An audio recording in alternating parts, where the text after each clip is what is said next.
Hello, and welcome back to another video. It's a stormy day today, some kind of weather thing happening, which makes it a perfect day to get a cup of tea and cozy up and talk about organization. So organization is something that's quite important to me.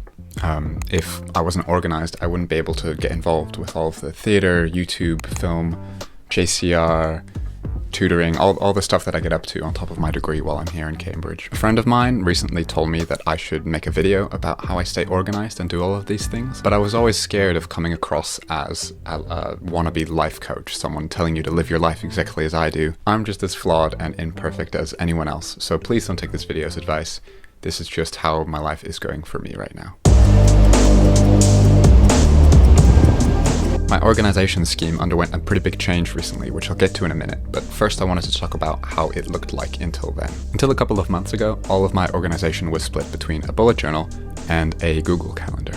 This bullet journal carries a lot of sentimental value for me. I've had it for years, and when I first got started with it, I'd do loads of different stuff with it. I'd try making lists of the films I'd seen, monthly logs to keep track of all the things I'd done, my New Year's resolutions, basically everything. This is a dense, factual record of the last 4 years of my life. At university, this started to become a little bit more regular. I'd split the term into a page for each week, where I'd list all of the events and tasks that I had to get done. I was also using it to track my mood and my sleep and basically everything that I was getting up to.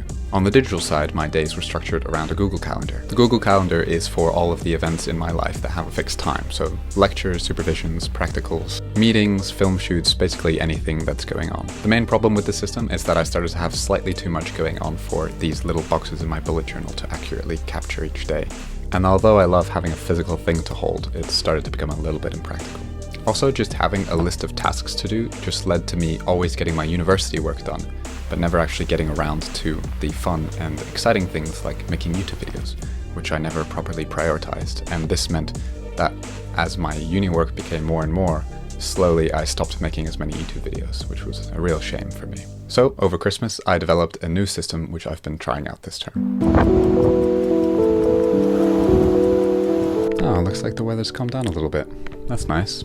Okay, new system. Instead of keeping track of a huge list of tasks that get continuously moved from day to day, I wanted to look at the week as a whole and plan in advance which days were going to be for which kinds of tasks in particular.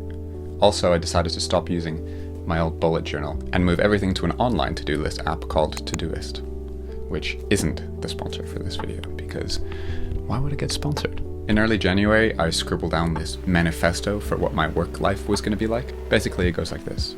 Monday through Friday, I focus on my degree. On Saturday, I do extracurriculars and relax a little bit. And on Sunday, I try to make a YouTube video. The idea of not working on your degree during the weekend is pretty radical for Cambridge students, but I've been trying to make it work. So what used to be a list of tasks written out by hand is now a digital list of categorized tasks that are easily sorted, grouped, and forwarded. My calendar hasn't changed much, besides maybe being a little bit more colorful now. A new thing I'm doing now as well is, at the start of each week, planning exactly when I'm going to do specific bits of university work, is to help me stop procrastinating on some of my bigger projects, and I've also started using my old bullet journal for a little bit, because I just have a few pages left of this and I want to actually finish a notebook for once. Another focus of this plan was meant to be not basing my life on how productive I am all the time. The idea of not working on the weekend kind of addresses that, but it still kind of has the focus of creative productivity. Part of this whole manifesto of mine is that I'm going to host a film night every week, which has been really lovely so far. Some of the other things I planned, like reading every night and not checking my phone in the morning, have not gone as well. I haven't started reading a book yet this year. One of the main things that I'm working on right now is not feeling guilty in my off days. I knew when I made this plan that I wasn't going to be able to stick to it perfectly, and I'm trying to learn to be okay with that. So yeah, that's everything. That's how I stay organized as a Cambridge student. So thank you for watching. Please consider subscribing, and I'll see you again next time. Next week, if everything goes according to plan. Is that a good video? I'm going alright so far.